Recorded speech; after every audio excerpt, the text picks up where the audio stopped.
with my partner, Mark Hunter. Mark, you look like you are home in Dallas. It is. It is 8 a.m. in Dallas. So hey, we got to call you out right now. Congratulate you because this past week was a major week for you. You were inducted into the NSA Hall of Fame. It's called the CPAE Award.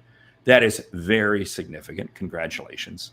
Thank you. But Yeah, I was you, super excited. yeah, you also took home other hardware. I mean, you kind of swept the awards. I did. I got a fantastic award from the Power Women of the National Speakers Association for the work that they believe I do to help women in the area, and as well as the Chairman's Award. Now, but the Chairman's Award really belongs to the two of us because that was for all the work we did on really promoting the conference and getting people there. No, no, no, no, no, no. You did the work. I was just helping you out, along with a cadre of others in the background. So anyway, hey, Yeah. anyway, congratulations, Hall of Fame. That is a significant award, significant recognition, and very well deserved. So with that, we should probably start the show, right? I think we should probably start the show. We got some good stuff to talk about this morning. Prospect with integrity, we will get customers who have integrity. Integrity is the foundation from which everything is built on. You better understand value. But at the end of the day, sales is a relationship business. It is a people business. It is an emotional business.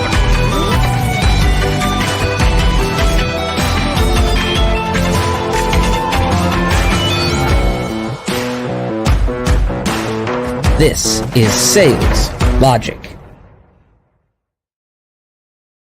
This is Sales Logic, the show where strategies discusses steps, everything that you need to know to be more effective in the world of sales. Mark, we already got a great audience chiming in with us this morning. I'm just going to give a brief overview of how the show works, and then Mark will give us what is on tap for today.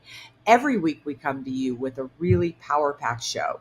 We start off with a question from you, the audience. So if you ever want to participate, and we hope that you do, just submit a question to saleslogicpodcast.com, put it in the chat, or email Mark or myself. We cover a hot topic, recommend a book, and because we want you to get return on investment, you walk away with a lightning round, those things that you can implement immediately. So, Mark, what are we going to cover this morning? Well, this morning we got a great topic, and it is leading a frontline sales team. You know, we've talked about leaders before, but this is, when you're in the trenches with them. So that's the topic. And the question comes from Anna in Texas. She asks, I have 2 superstars, 2 underperformers on my team. What's the best way to manage these 4 out of the 7 I manage in total? Great question, because again, not everybody is cut of the same cloth. So how do we balance our time?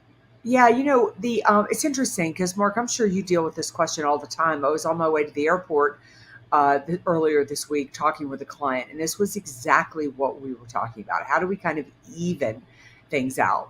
My first question is, I want to understand, and I hope that you understand, why are they underperforming? You've heard me say this a million times, but I'm going to say it again. You have to understand if you have a discipline issue or a skill issue. If you have a discipline issue, the fix is easy. They don't belong on the team. Most likely an underperformer has a skill issue. They either they're not implementing their skills correctly, or they don't have enough consistent behavior and activity to produce the result they need. Yeah. How much skill development, though, should the frontline leader be responsible for? Because here's the question I'm going to ask. And this came up. Because I had a similar question asked to me. They said, I got a great person. Long term, I think they're going to be good. But I just don't have the bandwidth to be able to develop them now. Should I cut them loose? Wow. Think about that one. What's your take? My take on that is, what are you doing that you don't have the bandwidth to develop your people? I mean, that's my feeling is, I don't understand as a sales leader, your job is to produce people that are as good or better than you.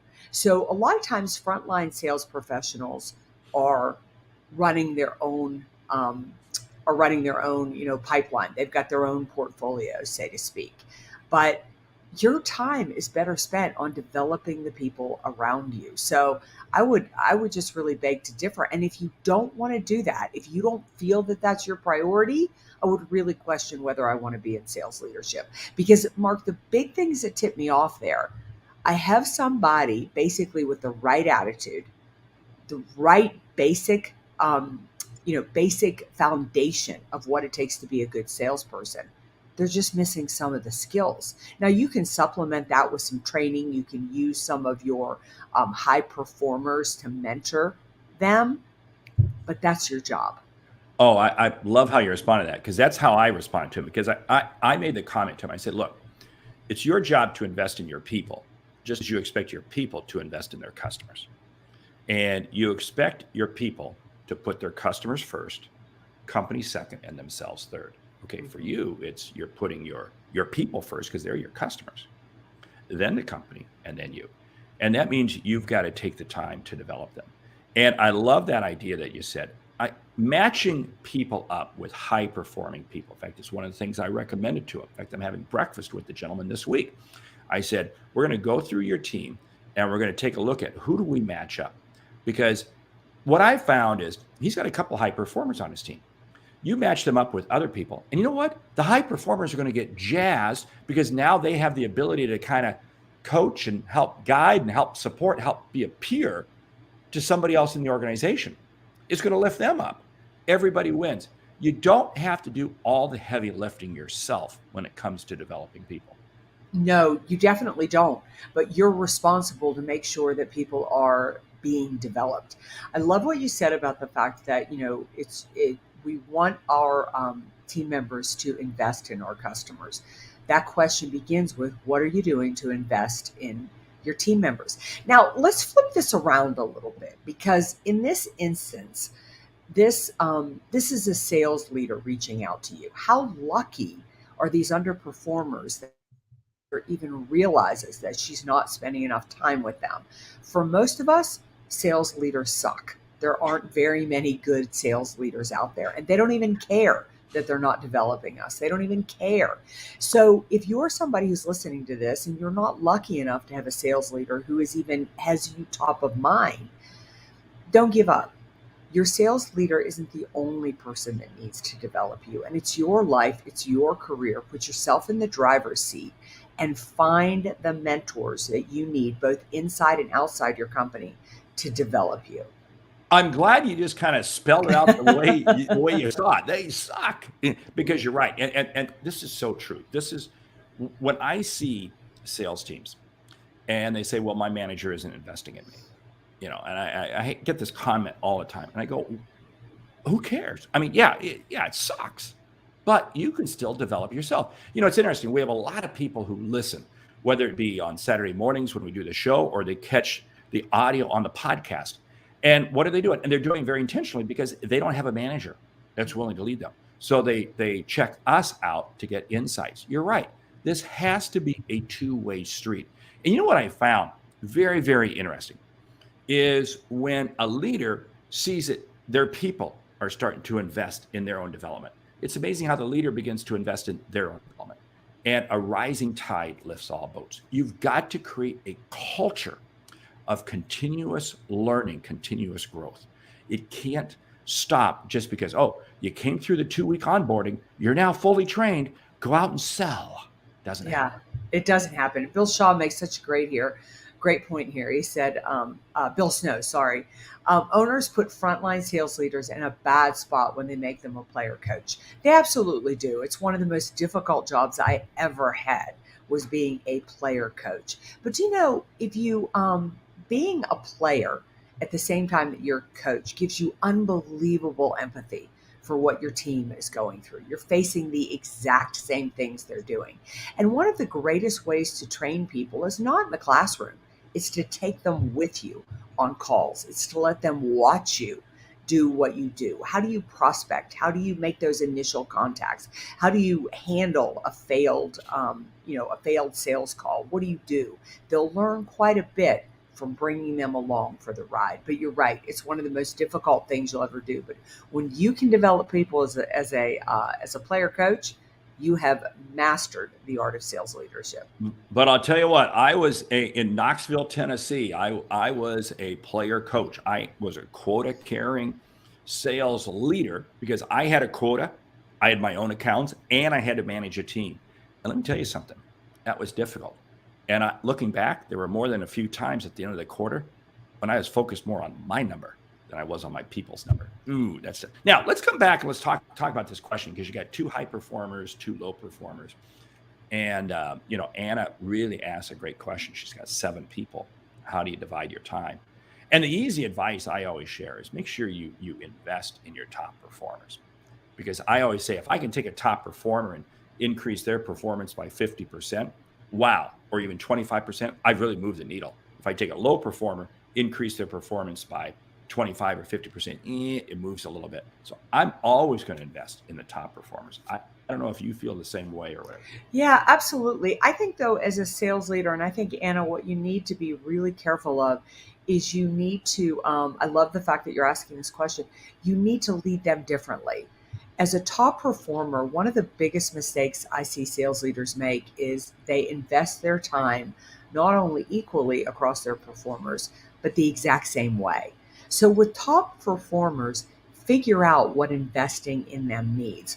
My top performers in my last sales coaching position needed me to remove obstacles for them. We would get a lot of initiatives coming down from corporate, things that were interfering with their ability to be successful and their ability to blow past their goals. What they needed me to do was block and tackle so they could get across the finish line.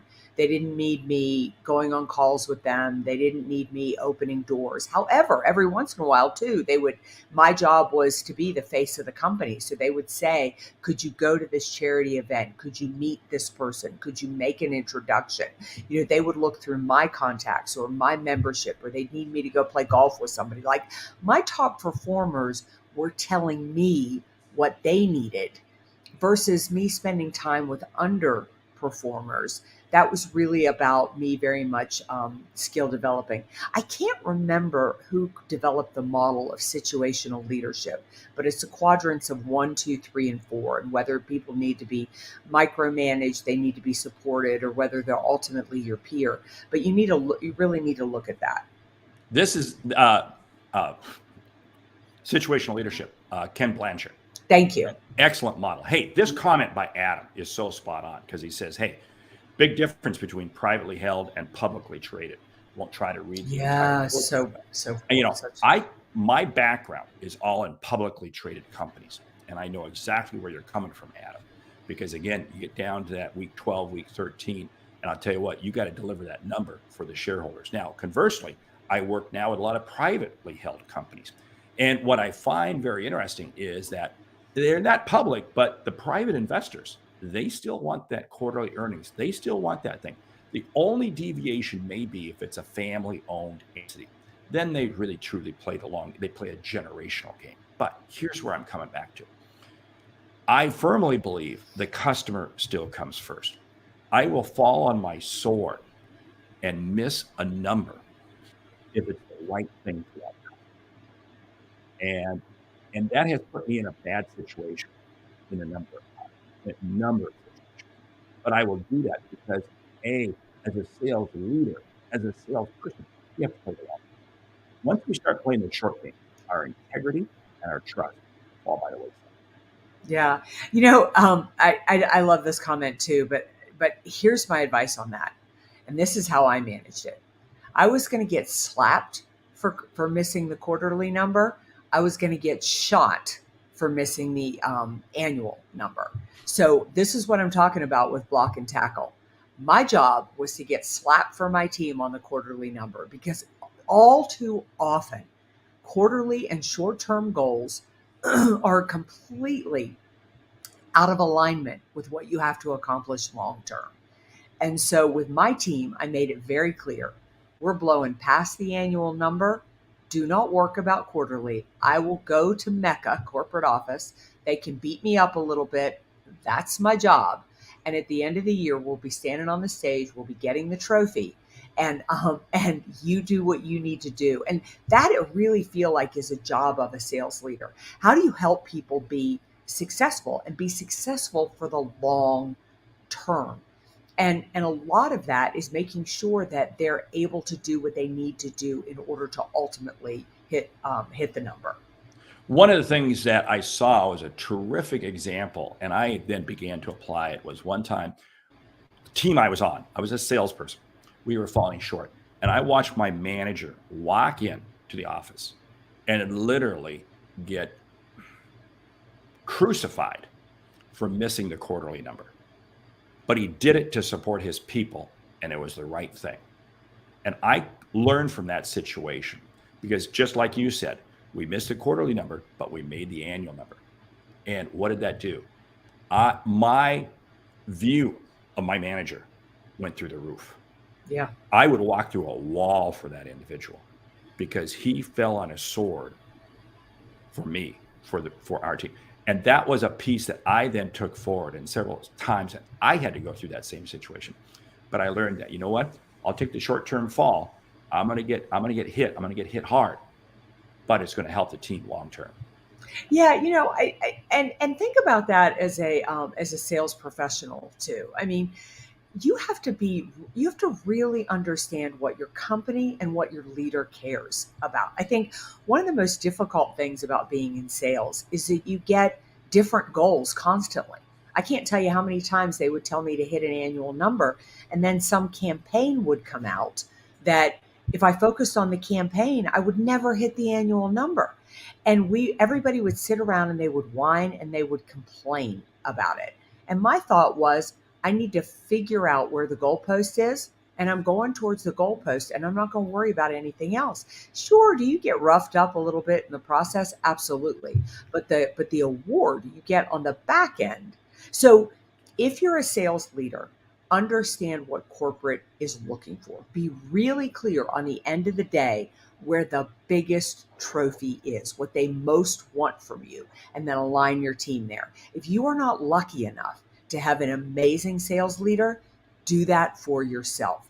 Figure out in all the contradictory statements you are going to get, what's the one thing they really need you to do, and you focus razor-like on accomplishing that.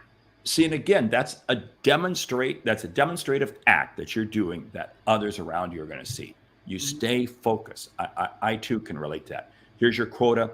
And then various marketing teams would come out with this contest or this spiff and this stuff. And it's easy to start chasing the shiny object. And you get distracted and you lose focus. Sales is all about having focus. This, again, come back to Anna's question. I have two superstars. Focus on your two superstars. And I can't stress that enough. I'm not saying that at the expense. Well, I kind of am at the lower performers because they've, at the end of the day, your goal is to create people who can be promoted into other roles in the organization. Anna, what you want to do is you want to create your tree, your leadership tree. I tell this to young managers all the time.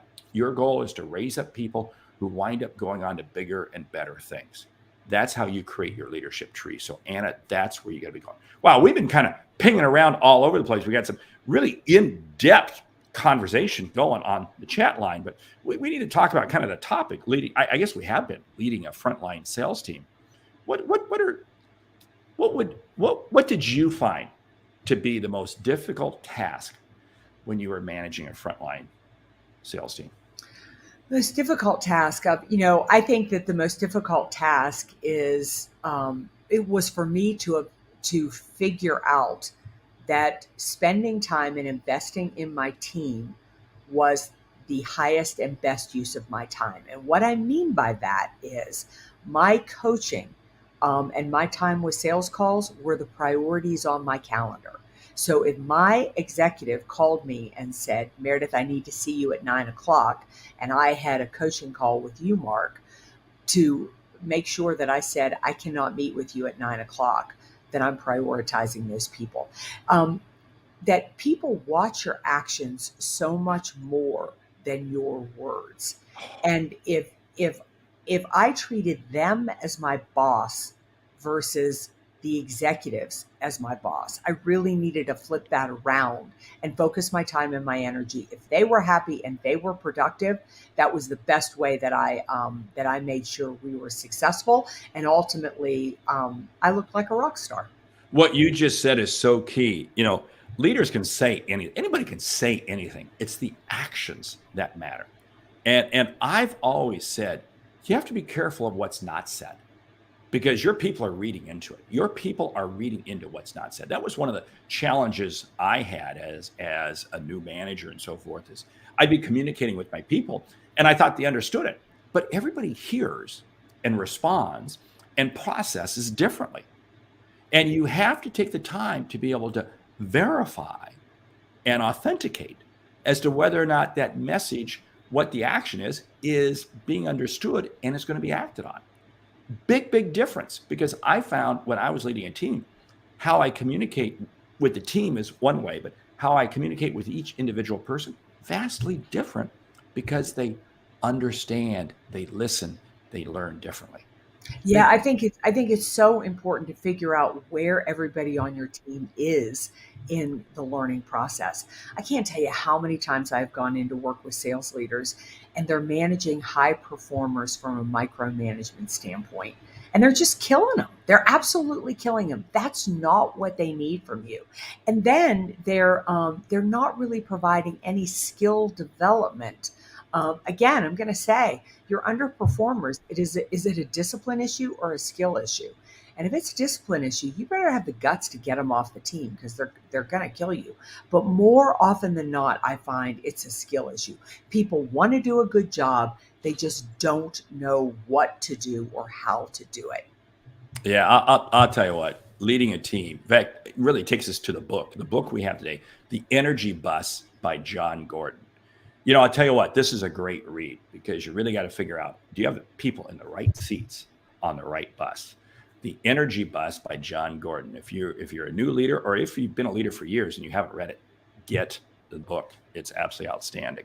I haven't read that book in I really haven't probably haven't read that book in a couple of years. And when you put it up for the show today, I put it down as something I want to listen to again, because think about this. There's so little you can control in today's marketplace. So little. You want to get the best and the brightest on your team. Now I know we're going to go into the lightning round. I want to quick read this comment from Mark Bergman, if that's okay, and just say that. Whoops. I can't get it up there. There we go. This is an issue for anyone who leads a team. I would see the difference between good production, control-led teams, and those with weak leaders. You're absolutely right, Mark. I mean, leadership is so powerful and so important. But for anybody listening to this show who is not a sales leader, if you don't have a good one, you go find yourself a good one. Hey, I can't talk about that enough. Absolutely. Hey, we've got a deal we're doing next week on the 20th from noon to 2. Want people to register. I just put the link up there. Let me kind of put it up there. There it is. Go to that link, get registered, because Mary and I are going to be talking about sales process and leadership from noon to 2 on the 20th. So get registered for that. Get signed up. It's free. We want you there on that. So, hey, let's go to the lightning round. You ready? I'm ready. Best practices for sales coaches. Go. Number 1, make it a priority. 2, develop individual development plans for each of your people. If you're going to develop other people, you need to have a coach yourself. Understand your people both professionally and personally as to what their goals are. Have an agenda for every coaching session. Make sure that people understand what's going to be expected of them when they come to a coaching session. When you ask people to do something, follow up with them to ensure that they've done it. Unfortunately, a line really works. Inspect what you expect. Let them lead the coaching session. Your reviews are a time when you tell them what to do. A coaching session is when they're coming to you for what they need from you. Your people are going to learn more from what you don't say and your actions as they are from the words you actually do say. I would say that use the art of the role play. God forbid I say a role play in this, but use the art of a role play in coaching sessions. It's one of the most powerful ways we help people do better. Great. I'll share one more. You share one more. I'm going to say it. Be an optimist. I have I am the proverbial optimist, but I'll tell you what, people want to be part of a positive, proactive, optimistic team. Never, ever, ever, unless it is a severe emergency, cancel a coaching session. When you cancel a coaching session, to Mark's point, what you don't say is something on my calendar became more important than you. And that speaks volumes to the people that you're coaching. Love it. Love it. Hey, we want to say thank you for listening to Sales Logic this week. If you like what you hear, subscribe, rate, and review the show on your favorite podcast app. If something we've said has earned you a single dollar, hey, consider telling a friend about our show. It's how we grow to help you grow. I'm Mark. Oh, by the way, I'm Mark Hunter. I should say that, right? Yeah. Hey. And I'm Meridith Elliott, Powell. Remember, when you sell with confidence and integrity, uncertainty suddenly becomes your competitive advantage. And the sale becomes logical. All right. Join us right here, noon on Wednesday, for a special edition of Sales Logic. We're going to do a solid hours of everything that you need to know about process, systems, sales leadership. And then join us right back here next Saturday morning, 9 a.m. Eastern, for another episode of Sales Logic. We'll see you then.